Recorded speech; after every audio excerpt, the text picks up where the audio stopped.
Hoje eu quero ler dois textos da Palavra de Deus para a nossa edificação. O primeiro deles está em Provérbios, capítulo 15, versículo 15.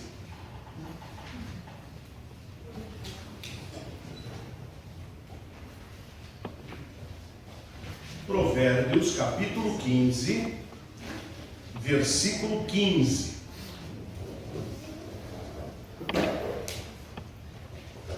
A versão da Bíblia que eu uso se chama Almeida Corrigida Fiel, da Sociedade Bíblica Trinitariana do Brasil. Na minha opinião, a melhor tradução que nós temos hoje, a mais fiel ao texto chamado texto Receptus, que foi o texto grego que atravessou toda a Idade Média. A segunda que eu recomendo, com alguma coisa a adicionar, é a ARA, Almeida, Revista e Atualizada da Sociedade Bíblica do Brasil. As demais são preciosas para o nosso estudo, mas essas duas Bíblias são as muito importantes. Depois, se alguém quiser algum exemplar da Corrigida Fiel, também tem disponível.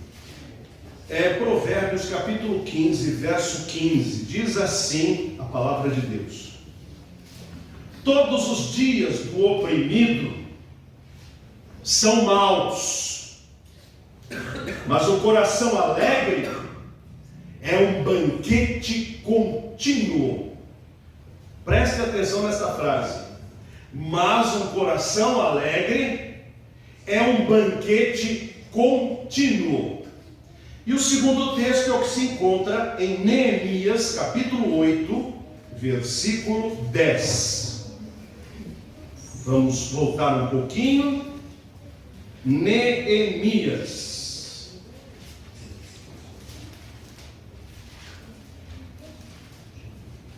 Pode ter certeza que ele está aí, viu?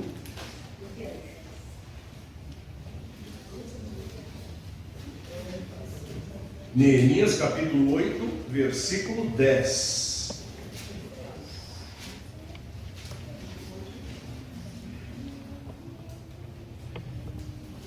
Assim diz a palavra de Deus. Acharam o texto? Acharam, né? Tá. Neemias 8, 10 diz assim: disse-lhes mais: ide, comei as gorduras, bebei as doçuras, e enviai porções aos que não têm nada preparado para si, porque este dia é consagrado ao nosso Senhor. Portanto, não vos entristeçais, porque a alegria do Senhor é a vossa força. Ou como dizia o antigo corinho, a alegria do Senhor, a vossa força é.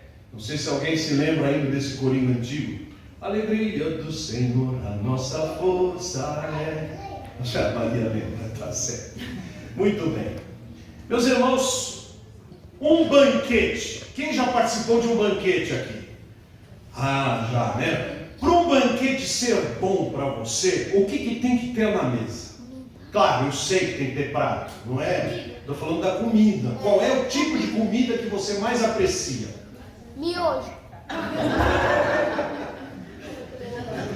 Para o meu filho é fácil fazer um banquete. O dia que tem miojo, ele festeja. E você? Outros irmãos, por favor. Que A parmegiana. A parmegiana, igual o meu irmão Daniel. Lasanha. O pessoal aqui é bem italianado, né? Fricassê. Fricassê. Deve ser muito bom, meu irmão. Eu só não faço ideia do que seja. O que mais?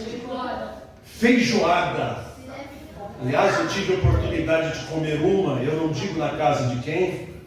Deliciosa, maravilhosa. Mas, meus irmãos, cada um de nós tem o desejo de um prato específico. Quer me agradar? Faça salsicha em molho ou frango frito. São as minhas delícias que a Milu prepara, minha mãe preparava também. Minha mãe preparava também uma carne cozida que não tinha igual, eram maravilhosas. A feijoada é fantástica. A Milu e a senhora fazem uma feijoada que só a graça de Deus para a gente parar de comer, sabe? Maravilhosas. Vejam, a comida desperta em nós uma alegria. E não começou conosco. Deus é um Deus de banquetes. Deus é um Deus que dava aos seus os cuidados e a refeição. Os irmãos vejam que os maiores pactos com o Senhor foram feitos no Velho Testamento, dizendo assim: e comeram pão. Eles vão tomar uma decisão, vão fazer uma aliança. Então, deu-lhes um banquete, ou então, e comeram pão. É sempre assim. Quando nós vamos para o Novo Testamento, nós encontramos o Senhor Jesus Cristo participando das bodas em Caná da Galileia. Era uma festa de casamento. E o que é que tem no casamento? Além do casamento, claro, comida. E ali tinha comida, tinha alegria naquele casamento. Não se trata agora de estudarmos o que é lícito ou o que não é lícito. Se trata, em Israel, o momento do casamento ainda é o momento, o ápice da vida de uma pessoa. E lá foi do mesmo jeito. E o momento de maior dor que Jesus passou foi também junto de um banquete, que foi a celebração da Páscoa. E após a celebração da Páscoa, a instituição do Novo Testamento no sangue de Jesus. Mas percebam uma coisa, meus irmãos: o gosto do banquete está na comida ou está na pessoa? Difícil dizer, né? Se a comida estiver ruim, a ruindade está no banquete. Mas na verdade eu me lembro em Barbosa, onde morei, perto de Penápolis, Araçatuba, fui pastor da igreja lá, e os irmãos percebem que eu não sou uma pessoa afeita à comida, eu não como muito, os irmãos percebem, né? Mas de repente, com a pandemia, eu não sabia, eu peguei Covid. E com esse vírus maldito, alguma coisa entalou no meu estômago, que as coisas nem podiam descer e nem podiam seguir o fluxo da natureza. Parou. Então, imediatamente perdi a fome, o que é um milagre para mim. Parei de comer, mas parei radicalmente. Olhar para um prato de comida, Milu preparou a salsicha em molho, aquilo me dava entojo, me dava nojo. Fritou um frango com a milanesa, aquilo para mim, põe isso longe de mim, eu não quero nem olhar, não quero nem ver a cara do frango.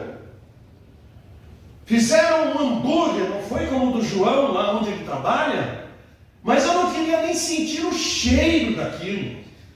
Eu precisava comer alguma coisa. E Elaine me dava lá um pedaço de banana, um pedaço de maçã. Aquilo descia com muita sofreguidão. Por quê? Porque algo ia mal dentro de mim. Então, a beleza, a fome, a atração pelo banquete não está apenas do lado de fora. Ela está do lado de dentro. Porque se eu não estiver apto a comer esse banquete, você pode colocar a comida mais cara do mundo. Não há vontade de comer aquilo. Por isso a palavra de Deus fala que no primeiro versículo de Provérbios, capítulo 15, versículo 15, vamos de novo àquele versículo, que ele serve para nós de base para fundamentarmos a afirmação que vamos fazer, diz o seguinte: todos os dias do oprimido são maus, mas o coração alegre é um banquete contínuo. Veja, a pessoa está desempregada, ela não tem oportunidade, Ela senta à mesa e não tem fome. Tudo para ela não tem graça. Não, uma música não agrada o seu coração. Um programa, um filme bonito não agrada o seu coração. Nada agrada. Ela está mal por dentro. Mas de repente, uma empresa o chama dizendo assim: estamos lhe contratando e o salário que o senhor pediu, nós vamos dar o dobro daquilo que o senhor pediu, porque a sua qualificação é boa, nós temos dinheiro e você vai poder trabalhar aqui. Ele volta para casa com tanta alegria e diz assim: vamos ligar para o Disque Pizza. O que quer comer? Oh, eu estou morrendo de fome. Ou então as crianças, quando chega o último dia de aula, esgotadas, cansadas, de repente chega lá na escola e fala assim: férias! Aquela molecada sai correndo: eba! Férias! Vamos passear. Dá fome, dá vontade de comer. A alegria de alguém faz com que a sua vida seja um banquete contínuo, diz a Bíblia. Mas a opressão no coração faz exatamente o contrário. Todos os dias do oprimido são maus. E cada um de nós já passou pelas duas fases. Há dias em nossa vida que nós não queremos comer nada. Nada nos agrada, nada nos alegra. Pelo contrário, a alegria dos outros às vezes até atrapalha a gente. Diz: por que eles não param de rir? Por que eles não param de celebrar? Por que não param de conversar? É que eu estou mal por dentro. Então, se eu estou mal por dentro, eu quero enxergar o mundo como se todos estivessem sofrendo do mesmo jeito que eu sofro. Mas a verdade é que cada um de nós carrega dentro de si um mundo. E esse mundo está aqui dentro da nossa cabeça. A Bíblia diz que do jeito que o ser humano pensa, assim ele é. Foi Salomão que afirmou esta verdade. E o apóstolo Paulo, lá em Filipenses 4, ele diz como que nós podemos fazer para que a nossa cabeça mude e volte a querer um banquete, e volte a querer desfrutar de felicidade. Ele diz assim: assim, meus irmãos, tudo que é justo, tudo que é bom, tudo que tem virtude, se algum louvor há, que seja isso que ocupe o vosso pensamento. Um irmão me procurou dizendo: pastor, ora por mim, eu não consigo dormir. Mas meu irmão, porque eu tomo remédio e eu não consigo dormir, pastor, não há sono. Já tomei tudo quanto é remédio de tarja preta, eu não durmo.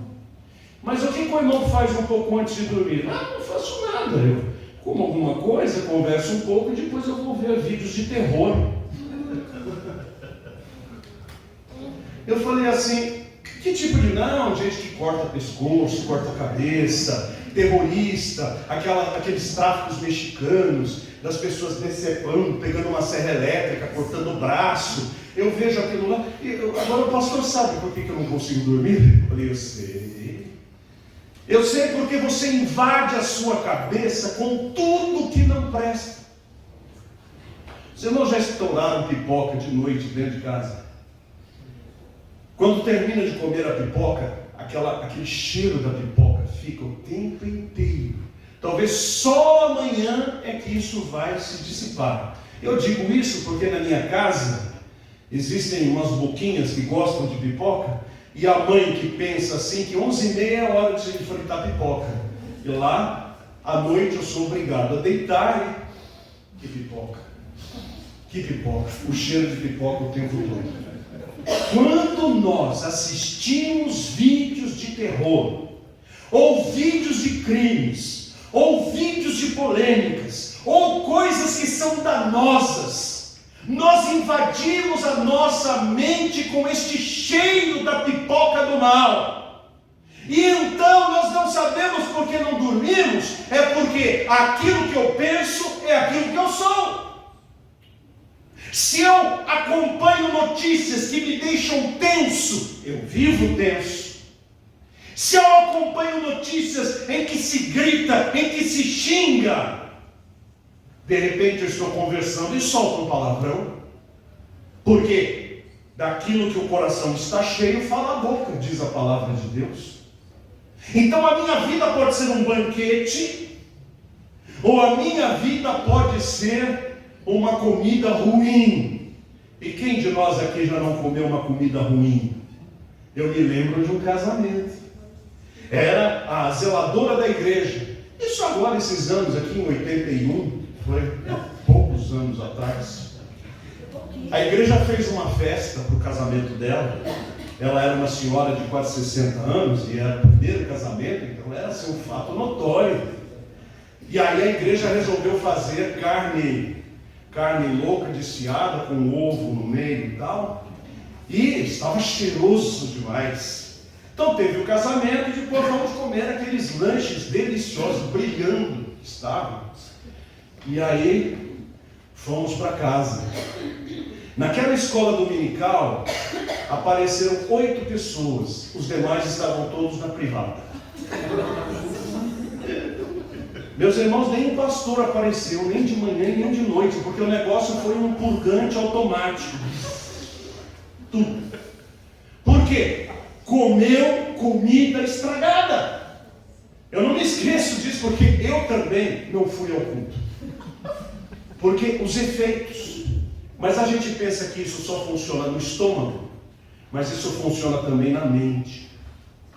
Quando nós damos mais ouvidos aos coaches, quando nós damos mais ouvidos a esses pregadores falaciosos, mentirosos de YouTube e de Instagram e de não sei o que mais, que não competem com o púlpito da igreja, porque a igreja você ouve, quando muito, 3 mensagens na semana, a quarta-feira e 2 no domingo, e na sua casa você assiste 15 vídeos destes falsos pregadores, enche a sua cabeça de mentiras, e depois não consegue reagir como deveria, com uma vida cristã crescente e abençoada. A vida de uma pessoa entristecida, oprimida, é como se fosse uma mesa onde ele rejeita toda a comida. Quando a pessoa não tem alegria e ela carrega o mundo nas costas. Você já viu aquele crente que você tem que saudá-lo? Bom dia, irmão, como vai? Aí começa. Pastor, dor na perna, a coluna está estragada, eu estou com um dente cariado, preciso fazer o canal de outro, também não paguei 2 contas de telefone, não sei o que, mas é a vida, né? O crente tem que sofrer mesmo para carregar a cruz. Estão indo, pastor. Essa pessoa carrega tanta miséria, tanta opressão, ela não tem um momento de felicidade, de alegria. Somos assim quando perdemos um grande amor. Parece que a pessoa que foi embora levou com ela a nossa vida e nós ficamos vazios. Mas a verdade é que diz a Bíblia: seja feito conforme a sua fé. Se você acredita que ela levou você embora, então que seja feito conforme a sua fé. Você vai sofrer e vai ficar preso nisso. Mas se você acreditar que quem perdeu foi a outra pessoa e não você, porque você com Deus é maioria e tem a graça do Senhor, e esta é a vitória que vence o mundo, a nossa fé, então você sairá disso mais do que vencedor por meio de Jesus. Mas é uma decisão que você tem que tomar dentro do coração. E a vida de quem toma a decisão de deixar Deus alegrar o coração se torna uma vida alegre. Aí você diz: mas que motivos eu tenho para me alegrar? Estou doente, estou desempregado, estou com pouco dinheiro, a minha família não tem contato comigo, eu não tenho as coisas que eu gostaria, estou velho, acabado, como ser feliz? Aí nós vamos para o texto de Neemias, Neemias 8:10, vamos lá, Neemias 8:10.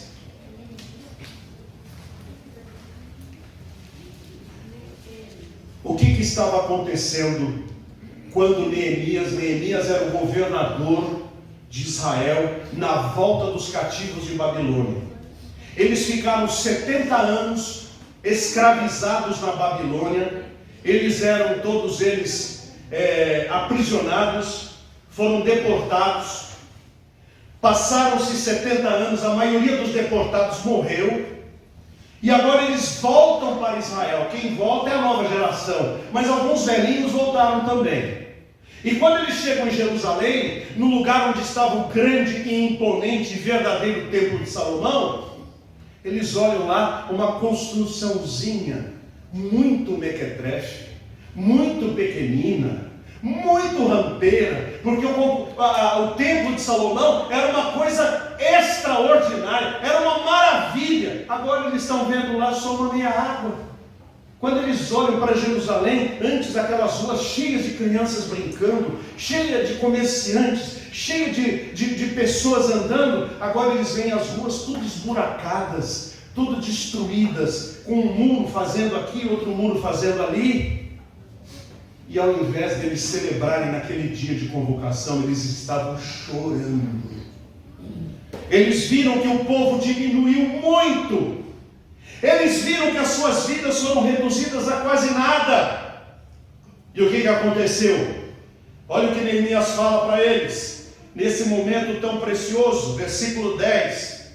Disse-lhes mais: ide, comei as gorduras, bebei as doçuras, e enviai porções aos que não têm nada preparado para si, porque este dia é consagrado ao nosso Senhor. Portanto, não vos entristeçais, porque a alegria do Senhor é a vossa força. Povo de Israel, a alegria de vocês não é ter muitos filhos agora. A alegria de vocês não é ter a sua casa pronta. A alegria de vocês não é rever o templo de Salomão. A alegria de vocês não é que as coisas voltem no ponto em que estavam. A alegria de vocês é que tem Deus aqui.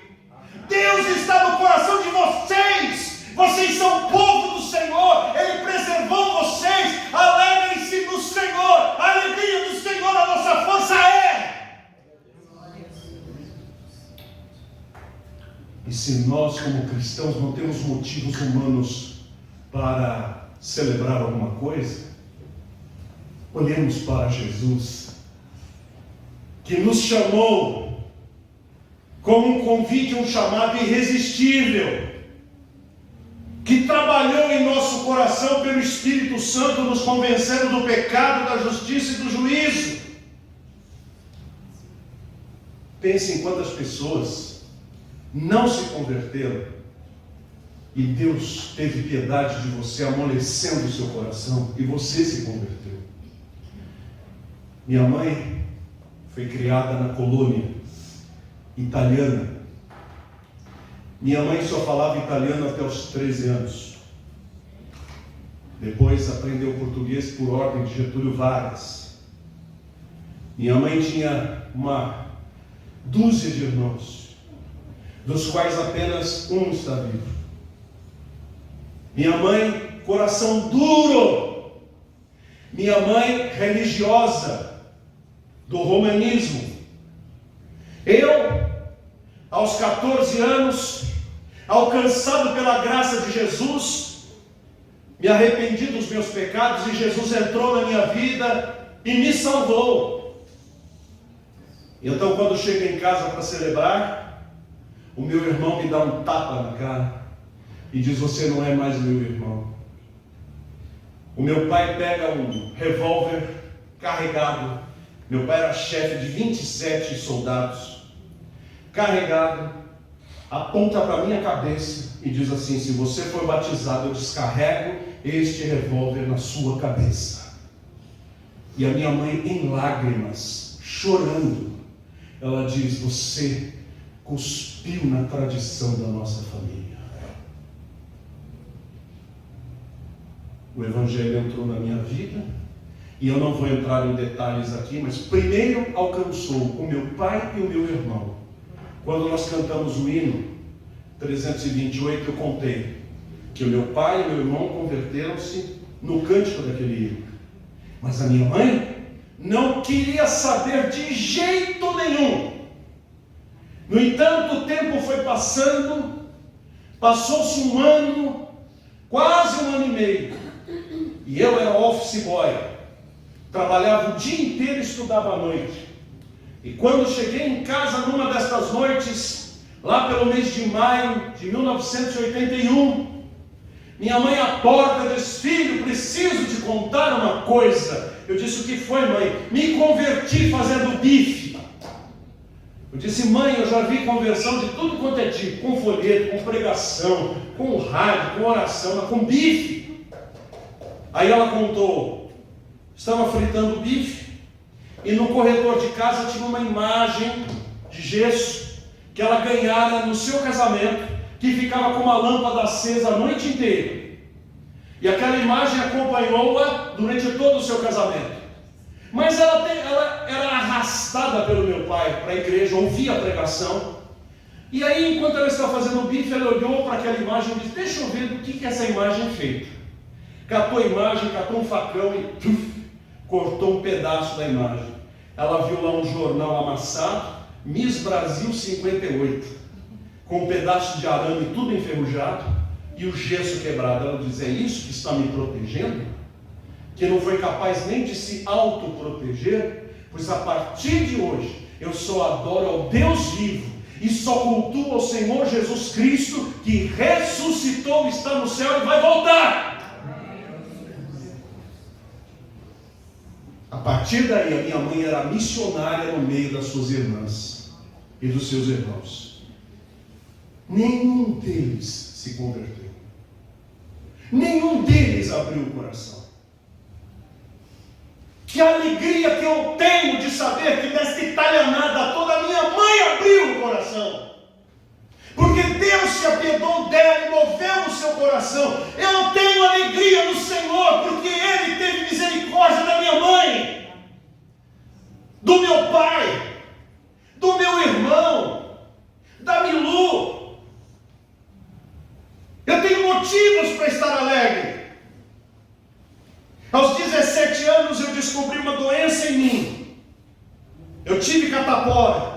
E ao voltar, eu não vou entrar em detalhes, senão eu vou ficar muito tempo aqui falando. Ao voltar para trabalhar, o médico descobriu um problema no meu coração e em 8 horas eu estava internado na Beneficência Portuguesa do Hospital São Joaquim para morrer. Porque eu tive infecção generalizada. E o médico lá embaixo, meu pai estava lá na Bahia, no centenário dos batistas brasileiros, e minha mãe sozinha, e não existia telefone celular, não tinha como entrar em contato.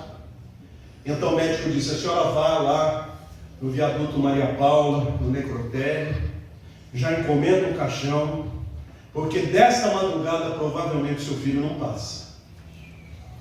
E eu não sabia de nada. Passei 3 dias sem dormir, tomando tudo que os irmãos imaginam de remédio, e o meu coração sambando, perdendo o ritmo, entrando, parando. Tive ameaça de infarto, ameaça de derrame, tudo que os irmãos imaginam. E no 3º dia as minhas pernas já não funcionavam mais, e eu ia morrer. Então, a gente sente quando vai morrer. E eu disse: Deus, eu vou morrer. Eu tenho 17 anos.